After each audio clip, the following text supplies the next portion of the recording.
Israel ஈரானை அழித்துவிடும் என்று கூட நினைத்தார்கள். ஈரான் போரை நிறுத்த வேண்டும் என்று அமெரிக்கா மட்டுமல்லாமல் ரஷ்யா உட்பட பல்வேறு நாடுகள் ஏன் விரும்பினார்கள்?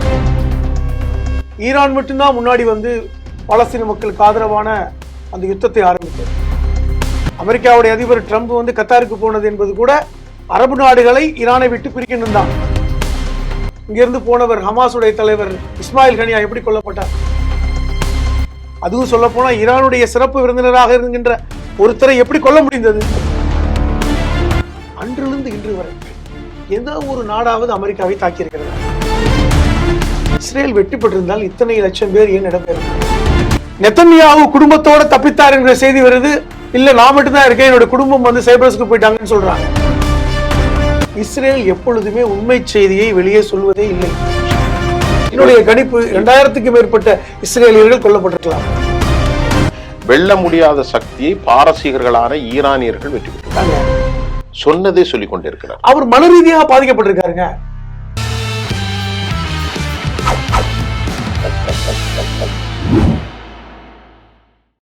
நேர்களே, நாம் இப்போ மத்திய கிழக்கில் நடக்கக்கூடிய போர் முனை தாக்குதல்கள், வியூகங்கள், கஸா, அமெரிக்கா, அதை தாண்டி ஈரான், இஸ்ரேல், இப்படி பல முனைகளில் போர் உருவாக்கம், மறு உருவாக்கம், பதட்டம் தொடர்கிறது. இது ஒரு 2 நிலப்பகுதிகளுக்கு ஏற்பட்ட ஒரு போராக நாம் இதை யூகிக்க முடியாது.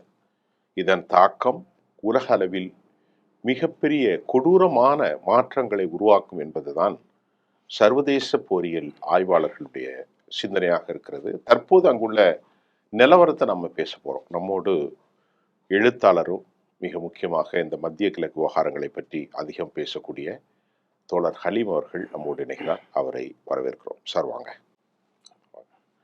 சார், இப்போ இந்த போர் ஈரானுக்கும் இதை பற்றி உங்களுக்கு தெரியும், அது முடிவு பெற்றிருக்கிறது. அமெரிக்கா ஒரு சீஸ் ஃபயரை கஸாவுடைய விவகாரத்தில் ட்ரம்ப் எக்ஸ் தளத்தில் பதிவு செஞ்சிருக்கிறார். இப்போ எந்த லெவலில் பலஸ்தீனம், ஹமாஸ், இஸ்ரேல் எப்படி இருக்கு? கிட்டத்தட்ட 12 நாள் நடந்த யுத்தம் வெகு சீக்கிரமாக முடிவுக்கு வர வேண்டும் என்று எல்லா நாடுகளும் விரும்பினாங்க. நம்ம பல யுத்தங்களை பார்த்துக்கிட்டு இருக்கோம். ரஷ்யாவுக்கும் உக்ரைனுக்கும் நடக்கின்ற யுத்தம் 3 வருடமா நடந்துட்டு இருக்கு. முடிவு பெறவே இல்லை. ஏன் முன்னாடி ஈரானுக்கே வந்து பார்த்தீங்கன்னா 8-9 வருடங்களாக யுத்தம்லாம் நடந்திருக்கு. ஆனால் இந்த ஈரான் இஸ்ரேல் யுத்தம் ஏன் முடிவுக்கு வர வேண்டும் என்று அமெரிக்கா விரும்பியது, உலகம் விரும்பியது என்னெல்லாம் பார்த்தோம் என்றால் அதற்கு பின்னே இருக்கின்ற எண்ணெய் அரசியலை புரிந்து கொள்ள வேண்டும். இஸ்ரேல் ஈரானை அழித்துவிடும் என்று கூட நினைத்தார்கள். ஆனால் நடந்தது என்பது வேறு. ஈரானுடைய அந்த தாக்குதல்கள் இஸ்ரேலை அசைத்து பார்த்தன, இஸ்ரேலில் பெரும் சேதத்தை ஏற்படுத்தின. அமெரிக்கா இஸ்ரேலுக்காக வந்து ஈரானை தாக்க வேண்டும் என்று இஸ்ரேல் நினைத்தது. அதனுடைய நிர்பந்தம் காரணமாகத்தான் அமெரிக்காவே களத்துக்கு வந்தது. ஏன்னா ஆரம்ப கட்டத்தில் ட்ரம்ப் அவர்கள் நான் இன்னும் 2 வாரம் காத்திருப்போம், போர் எப்படி போகுதுன்னு பார்க்கலாம், அதை வைத்து ஒரு முடிவுக்கு வரலாம் என்று கூட சொன்னார். ஆனால் அவர் 2 வாரம் என்று சொன்ன அந்த காலகட்டத்திற்கு முன்பே அவர் அமெரிக்கா போரில் குதித்தது. ஈரானில் இருக்கின்ற இஸ்பஹானில், நடன்ஷால, ஃபோர்டிகோவில் இருக்கின்ற அந்த அணு ஆயுத மையங்கள், பூமிக்கு அடியில் இருக்கின்ற அந்த அணு ஆயுத மையங்களில் பங்கர் பஸ்டர் விமானத்தை கொண்டு தாக்குதல் நடத்த வேண்டிய நிர்பந்தம் அமெரிக்காவை ஏற்பட்டது. இப்போ இதெல்லாம் நடந்து முடிந்து விட்டது. இதனால் பெரிய இழப்பு 2 நாடுகளுக்கும் இருக்கிறது என்று சொல்கிறார்கள். இன்றைக்கி வந்து ஈரானில் 700க்கும் மேற்பட்ட மொசாத்துடைய உளவாளிகள் கைது செய்யப்பட்ட செய்தியை நம்ம பார்க்குறோம். இன்னொரு பக்கம் ஈரானுடைய உச்சபட்ச தலைவர், அது மட்டுமல்லாமல் அவருடைய மத தலைவர்கள், ஈரானுடைய அவர்தான் வந்து அலி கோமேனிக்கு ஆலோசகரும் கூட, அவர் அமெரிக்காவுடைய ஜனாதிபதியாக இருக்கின்ற ட்ரம்புக்கும் நெதன்யாவுக்கும் ஃபத்வா கொடுக்கறத பார்க்குறோம். இவர்களெல்லாம் இனி எங்களுடைய நிரந்தர எதிரிகள் என்று சொல்லதை பார்க்குறோம்.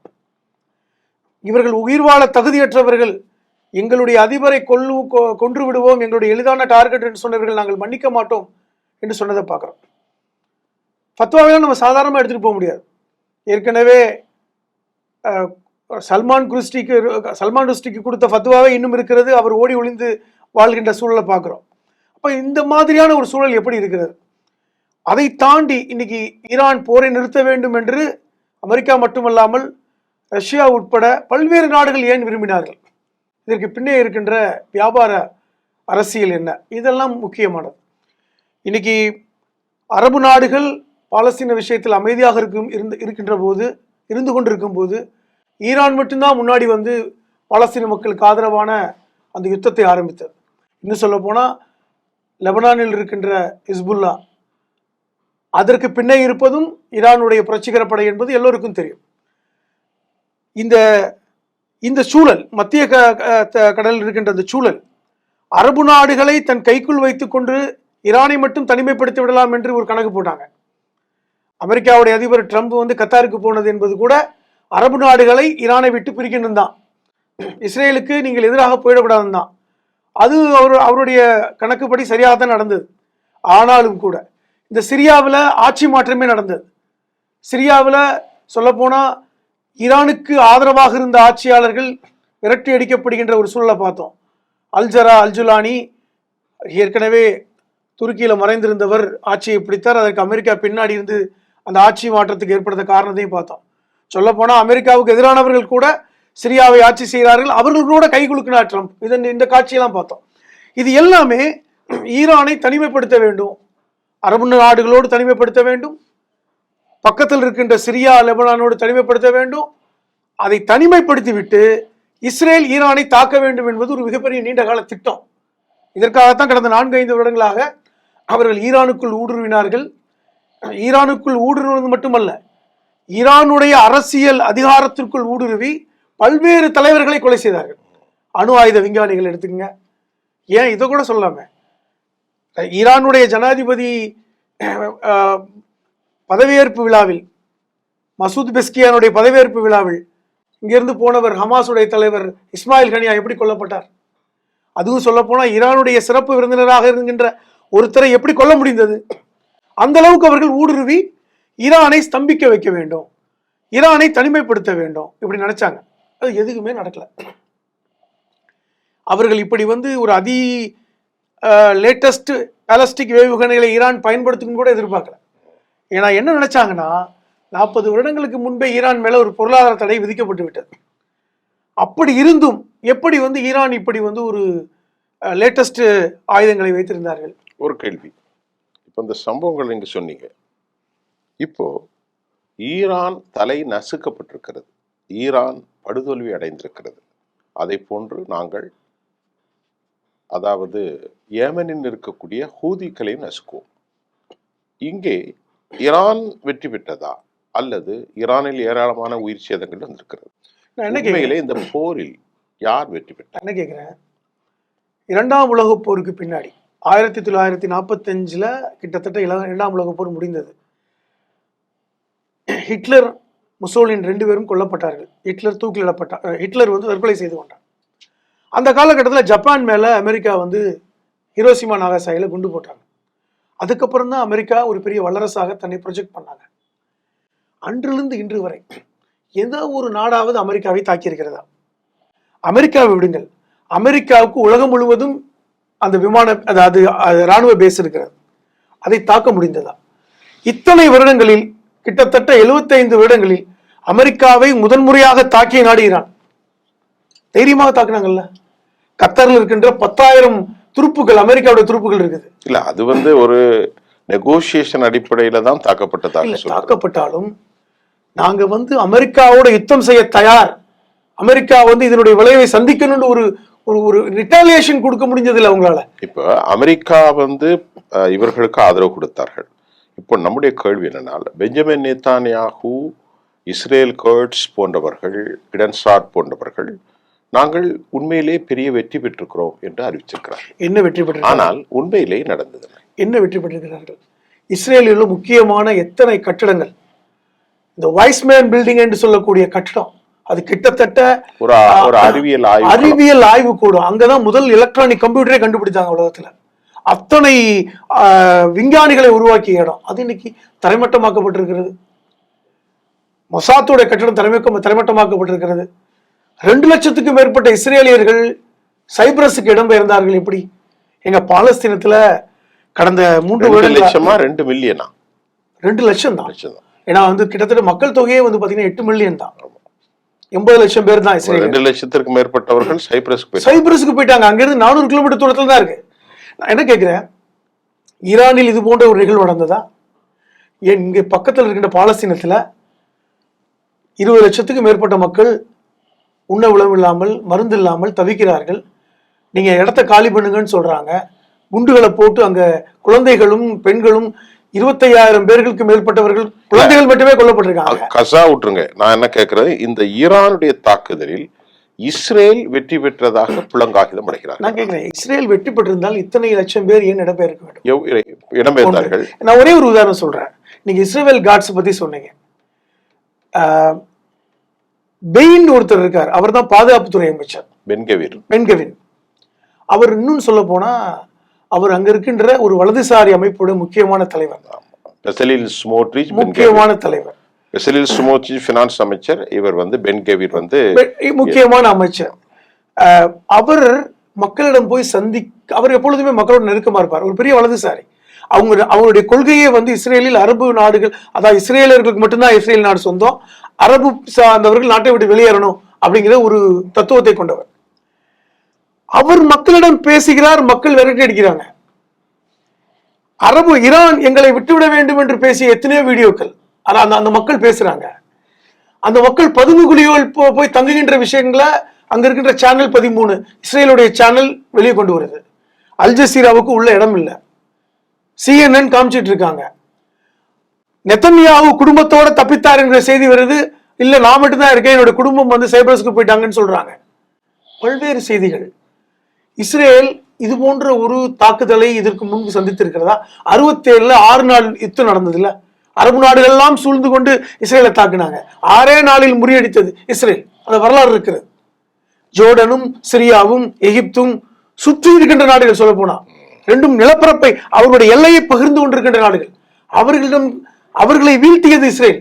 இன்னைக்கு ஈரான் இருக்கிறது 1500 கிலோமீட்டர் தூரத்தில் இருக்க ஒரு நாடு. இல்லை, இப்போ இஸ்ரேல் தாக்குதல் நடத்துவதற்கு 60க்கும் மேற்பட்டவர்கள், சயின்டிஸ்ட், பிரிகேடியர்ஸ், கமாண்டர்ஸ்லாம் ஈரானில் கொல்லப்பட்டிருக்கிறார்கள். அப்படித்தானே?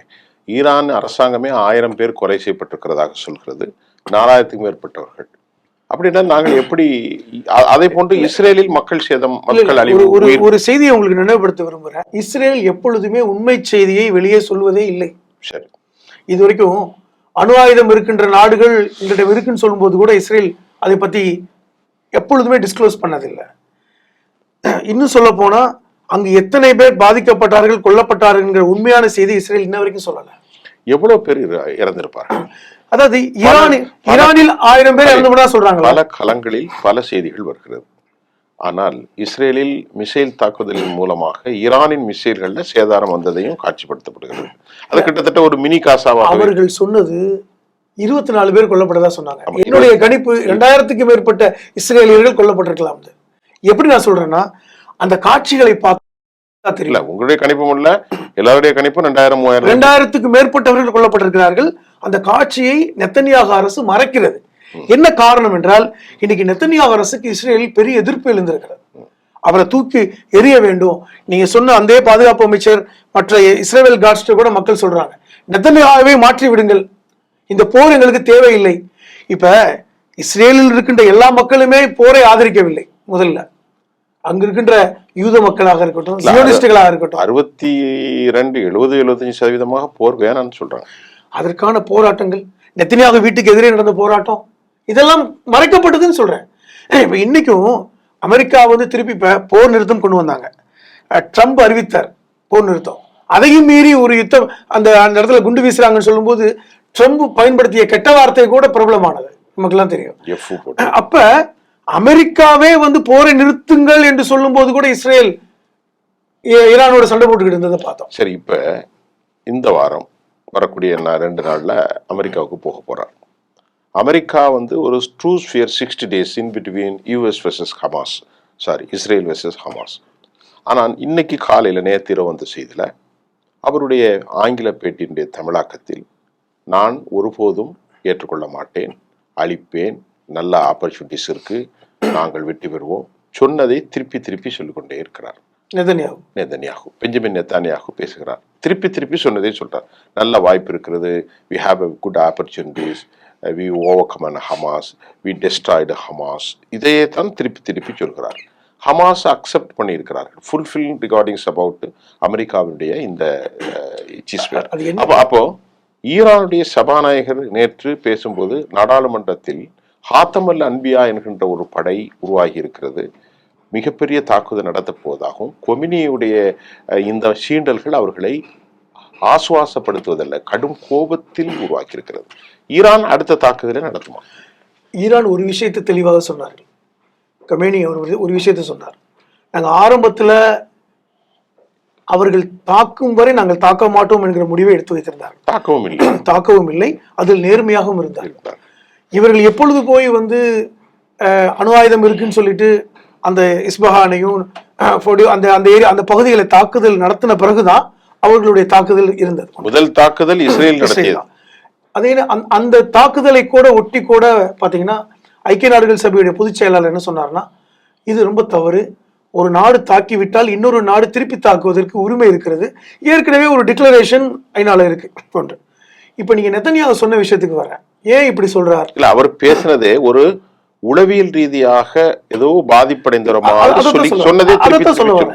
அவர்களுடைய லிக்விட் கட்சி, அவருடைய கட்சியின் பெயர் லிக்விட் கட்சி. அவங்களுடைய அந்த அஜெண்டாவே என்னன்னா அகண்ட இஸ்ரேல், இரண்டாவது சுத்தி இருக்கின்ற இந்த அரபு நாடுகளை கபலீகரம் செய்து விரிவுபடுத்த வேண்டும், இது அவருடைய அஜெண்டா. இதை வைத்துத்தான் அந்த மக்களிடம் வாக்குகளை பற்றி ஆட்சி அமைத்திருக்கிறார். அவருக்கு வேற எந்த திட்டங்களும் கிடையாது, வேற எந்த திட்டத்தை பற்றியும் அவர் பேசுவதில்லை. இப்பொழுது அவருடைய தோல்வி, முதன்முறையாக 5 முறை இஸ்ரேலுடைய பிரதமராக இருந்தவர், முதன்முறையாக ஒரு அரபு நாடிடம், அது ஈரான் அரபு நாடு என்று சொல்ல வேண்டாம் கூட, ஒரு முஸ்லீம் நாடு, பாரசீக நாடு, ஒரு நாடிடம் தோல்வி அடைந்திருக்கிறது. அதை தாங்க முடியவில்லை அவரால், ஒரு தோல்வியை தாங்க முடியல. அப்படி என்றால் ஒட்டுமொத்த யூத தேசத்திற்கும் யூதர்களை யாரும் invincible force, so called invincible force, வெல்ல முடியாத சக்தியை பாரசீகர்களான ஈரானியர்கள் வெற்றி பெற்றாங்க. இந்த மொசாத் செய்த பரப்புரையில் முக்கியமானது இஸ்ரேலை வெல்ல முடியாது என்ற செய்தியை பரப்பியதுதான். எங்கெல்லாம் சர்வாதிகாரம் தலைத்தோங்கி இருக்கிறதோ அங்கெல்லாம் பாத்தீங்கன்னா இந்த செய்தியை பரப்பித்தான் அவங்கள தன்னுடைய பிம்பத்தை கட்டமைச்சாங்க. ஒரு மித்து, அந்த மித்து உடைந்திருக்கிறது. அப்படி சொல்றீங்க? அந்த மித்து உடைந்திருக்கிறது. அவர்கள் வெல்ல முடியாத சக்தி இல்லை. எங்க ஈரான் மட்டுமல்ல, அக்டோபர் 7, 2023 22 நினைக்கிறேன், ஹமாஸ் போய் உள்ள போய் அடிச்சாங்கல்ல. 23 அக்டோபர் 7 ஹமாஸ் போய் அடிச்சாங்கல்ல, 1000 பேருக்கு மேல் கொல்லப்பட்டாங்களே, அப்பொழுதே மித்து உடைந்து விட்டது. இப்ப ஈரான் என்ன ஒரு முடிவு பாருங்க. இப்போ இன்டர்நேஷனல் அட்டாமிக் எனர்ஜி அசோசியேஷன் இருக்குல்ல, ஏஜென்சி இருக்குல்ல, இந்த ஏஜென்சி வியன்னால தான் இருக்கு. இது எப்பொழுது ஏற்படுத்தப்பட்டது? 2ஆம் உலக போருக்கு பின்னாடி இது மாதிரி ஒரு சம்பவம் நடக்க வேணாம்னு ஏற்படுத்தப்பட்ட ஒரு, இன்னைக்கு அவர்களோடு ஒப்பந்தங்களை போட்டு நாங்கள் அணு ஆயுதம் தயாரிக்க மாட்டோம், அல்ல அணு ஆயுதத்தை பயன்படுத்த மாட்டோம், அணு ஆயுதம் என்பது ஆற்றலுக்கு மட்டும்தான், அழிவுக்கல்லன்னு ஒரு முக்கிய முடிவு எடுத்தாங்க. அதன் அடிப்படையில் இன்னைக்கு இருக்கும்பொழுது இன்னைக்கு ஈரான் ஒரு முக்கியமான முடிவு எடுத்திருக்கு. என்ன? இந்த அணு ஆயுத முகமையோட எங்களுக்கு இனி தொடர்பு இல்லை, காரணம் அவர்கள் இஸ்ரேலுக்கு ஆதரவாக இருக்கிறார்கள் என்கிற ஒரு முடிவு. அது அமெரிக்காவுடைய ஆள் என்பது அனைவரும் அறிந்ததுதான். ரஷ்யாவும் ரஃபேல் குரோசி ஏன் உளவு பார்த்து இஸ்ரேலுக்கு சொல்லவா என்று the open statement has been made. இப்போ அது இல்லை. இப்போ நம்ம முக்கியமான இடத்துல வந்திருக்கோம். 2 விஷயம் உங்கள்கிட்ட கேட்க போறேன். இந்த நிகழ்ச்சியினுடைய நிறைவு கேள்விதான் இது.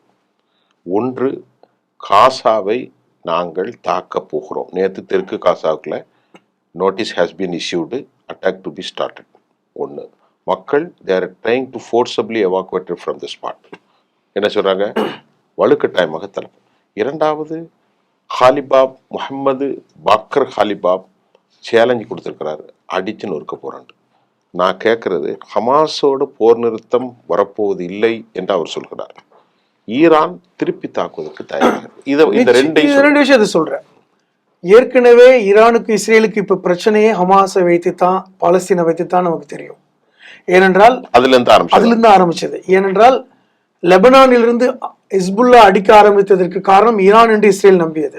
அதுல இருந்து தொடர்ச்சியாக அது ஈரானை போய் முடிந்தது. இப்ப இங்க விஷயத்துக்கு வர, ஹமாஸை தாக்குதல் செய்வோம் என்பதை ஏன் அறிவிக்கிறாங்கன்னா, எங்களுக்கு பாலஸ்தீனம் என்பது ஒரு தனி நாடா அல்ல, அது இஸ்ரேலோட ஒரு பகுதி, இது எங்க உள்நாட்டு பிரச்சனைன்னு சொல்லி தான் இப்ப ஒரு பிம்பத்தை கட்டமைத்து தானே அவங்க இதை செஞ்சுட்டு இருக்காங்க. ஹமாஸ் தயாரா தான் இருக்கு. இது ஒரு நாள், கடந்த இத்தனை வருடங்களாக பாலஸ்தீனத்தை அவர்கள் தாக்கி கொண்டுதான் இருக்கிறார்கள். அங்கு அப்பாவிகள் கொல்லப்பட்டு கொண்டுதான் இருக்காங்க. நீங்க கேட்ட கேள்விக்கு நான் வரேன். இப்ப நீங்க கேட்ட 2 கேள்விகள் முக்கியமானது. ஹமாஸோடு இஸ்ரேல் மீண்டும் தாக்குதலை தொடங்கினால் ஈரான் வருமா? இந்த கேள்வி கண்டிப்பாக வரும். ஏனென்றால் அவர்கள் சில வாரங்களுக்கு முன்பு ஐதுல்லா கமேனி சொன்ன அந்த விஷயத்தை நினைவுபடுத்த விரும்புகிறேன். அவர் வெள்ளிக்கிழமை மக்கள் மத்தியில் பேசும்போது சொன்னார், நாங்கள் இஸ்ரேலோடு யுத்தம் என்பதை பிரகடனப்படுத்திவிட்டோம். அவர்கள் எப்பொழுதெல்லாம் தாக்குகிறார்களோ அப்பொழுது தாக்குவோம். அது எங்களை மட்டுமல்ல, பாலஸ்தீன மக்களை அவர்கள் தாக்கினாலும் நாங்கள் தாக்குவோம். அவர் சொன்ன ஸ்டேட்மெண்ட். அரபு நாடுகளை நீங்கள் வேடிக்கை பாருங்கள், தாராளமாக வேடிக்கை பாருங்கள், நீங்கள் வேடிக்கை மட்டும் பாருங்கள், நாங்கள் இந்த யுத்தத்தில் இருப்போம் அப்படி சொன்னார். அப்ப நிச்சயமாக பாலஸ்தீன மக்களை தாக்கினால் ஈரான் வரும். அதன் அடிப்படையில் தான் அவர்கள் ஈரான் போர் செய்ய போவதாக சொல்லிக் கொண்டே இருக்கிறார்கள். என்ன காரணம்னா, திருப்பி நெதன்யாஹு சொல்வது என்பது, போர் நிறுத்தத்துக்கு அமெரிக்கா சொன்னதுக்கு நாங்கள் கேட்டுக்கொண்டாலும் ஈரான் ஏற்கனவே ஒரு 10 அணுகுண்டை தயாரித்து விட்டது, யுரேனியம் செறிவூட்டுதல் முடிந்து விட்டது, அங்கு இருக்கின்ற அந்த யுரேனியம் செறிவூட்டக்கூடிய ஆலைகள் இறுதியாக முழுமையாக மூடப்படணும். அதை ஈரான் ஏற்றுக்கொள்ளலை. அதனாலதான் இந்த சர்வதேச அந்த அணுசக்தி அந்த ஆணையத்தோடு உள்ள தொடர்பை தற்காலிகமாக நாங்கள் துண்டித்து கொண்டோன்னு வந்துட்டாங்க. அவர்கள் எப்பொழுதும் ஒரு வார்த்தை சொல்றார், இஸ்ரேலை நாங்கள் நம்ப தயாராக இல்லை. கடந்த கால வரலாறு அப்படித்தான். இஸ்ரேலை நாங்கள் நம்ப தயாராக ஈரான் சொல்லுது. அதனால இஸ்ரேல் திருப்பி எப்பொழுது தாக்குதல் நடத்தினாலும், ஈரானை மட்டுமல்ல ஹிஸ்புல்லாவை தாக்கினாலும் சரி, பாலஸ்தீனத்தை தாக்கினாலும் சரி, அதான் சொல்றேன், மீண்டும் வருவோம் தான். இது ஈரானுடைய பிரச்சனை மட்டுமல்ல, பாலஸ்தீன மக்கள் எங்களுடைய சகோதரர்கள் அப்படிங்கிற ஒரு வார்த்தையை பலஸ்தீனத்துக்காகத்தானே ஹவுதிகள் அடிக்கிறார்கள், பலஸ்தீன போருக்காக தானே ஹிஸ்புல்லாவுக்கு ஆயுதங்கள் கொடுக்கிறாங்க. இந்த போரில் அரபுகள், பாரசீகர்கள், பாரசீகத்திலிருந்து பேசுகிற ஈரானியர்கள் போராடுகிறார்கள். அரபுகள், சவுதி அரேபியா போன்றவர்கள் எல்லோருமே ஒரு மௌன நிலைக்கு சின்ன காரணம். தெரிந்து கொள்ளுங்கள், அவர்கள் இன்னைக்கு 67க்கு பின்னாடி பெட்ரோலியம் கச்சா எண்ணெய் கண்டுபிடித்த பிறகு ஒரு சொபிஸ்டிகேட்டடான லைஃப்ல இருக்காங்க. அதாவது சுகபோகமான வாழ்க்கையில் இருக்காங்க. அந்த வாழ்க்கையை அவர் இழக்க விரும்பவில்லை. அதுதான் பிரச்சனையே. சுகபோக வாழ்க்கையை இழக்காமல் இருப்பதற்காகத்தான் ட்ரம்பை கொண்டாடுறாங்க. இப்ப மத்திய தரைக்கடலில் நான் இப்ப கொஞ்சம் முன்னாடி சொன்னேன், நெத்தன்யாஹு சொன்னதை திருப்பி திருப்பி பிதட்டுகிறார் என்று சொன்னேன். சொன்னதே சொல்லிக் கொண்டே இருக்கிறார். அவர் மன ரீதியாக பாதிக்கப்பட்டிருக்காருங்க. சரி, இப்ப இதற்காக அதை அப்படி விட மாட்டாங்க. இஸ்ரேல இருந்து அடிக்க ஆரம்பிப்பாங்க, ஈரானும் அடிக்கும். தொடர்ந்து போர் நடக்க போகிறது. இந்த தொடர்ந்து போர் நடக்கக்கூடாது என்று அமெரிக்கா மட்டுமல்ல, பல்வேறு ஆசிய நாடுகளும் விரும்புறாங்க. நம்ம ஏற்கனவே இதை சொல்லிக்கிட்டே வர்றோம். அந்த பாரசீக வளைகுடாவில் இருக்கின்ற அந்த ஹோர்மோஸ் துறைமுகம் முக்கியமானது. அந்த ஹோர்மோஸ் ஸ்ட்ரைப் என்பது யுனைடெட் அரப் எமிரேட்ஸுக்கும் ஈரானுக்கும் இடையில இருக்கின்ற 21 கிலோமீட்டர் ஒரு ஜலசந்தி. அப்படி வச்சுக்கோங்க, 35-33 அவ்வளவுதான் இருக்கும். ஆழமானது. 80 விழுக்காடு கச்சா எண்ணெய் ஏற்றுக்கொண்டு வருகின்ற கப்பல்கள் அந்த வழியா தான் வருது. அப்ப இங்கே இப்பொழுது ஒரு தகவல் வருகிறது, அந்த ஹோர்மோஸில் நாங்கள் கன்னி வெடிகளை பதிக்க போகிறோம் என்று ஈரான் சொல்கிறது. கன்னி வெடிகளை பதித்து விட்டால் எந்த கப்பல் போகும்? ஒண்ணுமே போக முடியாது. அது கன்னி வெடி பதிக்கிறாங்க, பதிக்கல, இந்த தகவல் வெளிவந்தாவே எப்படி போவாங்க? ஏன் பதிக்க மாட்டாங்க? அவங்க ஏதாவது செஞ்சுக்கிட்டு இருக்காங்க. அப்ப இது ஒரு சிக்கல் இருக்கிறது. இதனால் கச்சா எண்ணெய் விலை எக்குத்தப்பா அமெரிக்காவுக்கு பெரும் சிக்கல் ஏற்படுத்தும். அமெரிக்காவுக்கு தான் பெரும் சிக்கல். கச்சா எண்ணெய் மட்டுமல்ல, பல்வேறு கப்பல்கள், எல்லா ஷிப்மெண்ட் அப்படிதான் ஆகணும். ஆயுதங்கள் போகணும், பொருட்கள் போகணும், கச்சா. அது ஈரானுடைய இது மட்டும் இல்ல, சவுதி அரேபியால இருந்து, இலங்கையில இருந்து, மத்திய தரைகடல இருந்து அந்த வழியா தான் வந்தாகணும். அது அவர்களுடைய கண்ட்ரோல் இருக்கிறது. அது ஒரு பெரிய த்ரெட். அதுதான் முக்கியமானது. அதனாலதான் அமெரிக்கா இந்த போர் நிறுத்தம் வேண்டும், போர் நடக்கக்கூடாது என்று இஸ்ரேலை விட அமெரிக்கா நினைக்கிறது. இஸ்ரேலுடைய பிரதமர் நெதன்யாஹு மனோவியாதி மாதிரி இன்னைக்கு பிதற்றுவதற்கு என்பது ஒரு மனிதனை ஒரே ஒரு கேள்வி, இந்த ஒரே மனிதனை பல கோடி மக்கள் அழிவுக்கு காரணமாக இருக்கிற நெத்தானியாக யார் கட்டுப்படுத்துவது? அவரை கட்டுப்படுத்த முடியாம இருப்பதற்கு காரணம் ஒரு மத ரீதியான அந்த அரசியல் தான். அது இஸ்ரேல் என்பது, ஜெருசலம் என்பது 3 மதத்துக்கும் முக்கியமானது. பெத்லகேம் என்பது ஜீசஸ் பிறந்த இடம். அங்குதான் ஜீசஸ் மீண்டும் வருவார் என்று கிறிஸ்துவர்கள் நம்புறாங்க, முஸ்லிம்களும் நம்புறாங்க. அப்ப அப்படிப்பட்ட ஒரு இடத்தில் அவர் இருக்கிறார். அப்ப அந்த இடம் காப்பாற்றப்பட வேண்டும். அதற்கு நெதன்யாகு உயிரோடு இருக்குன்னு நினைக்கிறாங்களா தெரியாது. ஆனால் நெதன்யாகு நினைப்பது என்பது வேறு. அவர் இந்த பகுதி முழுவதையும் தான் ஆட்சி காலத்திலே இந்த ஒரு நிகழ்வு நடக்க வேண்டும் என்று நினைக்கிறார். அதான் பிரச்சனை. அது ஒரு வரலாற்று நிகழ்வாக அமைகிறது. ஆமா. ரொம்ப சிறப்பா நிறைய விஷயத்த பேசிக்கிட்டோம். நாம இன்னும் அடுத்தடுத்து பேசுவோம். இந்த நிகழ்ச்சி வந்ததுக்கு ரொம்ப நன்றி.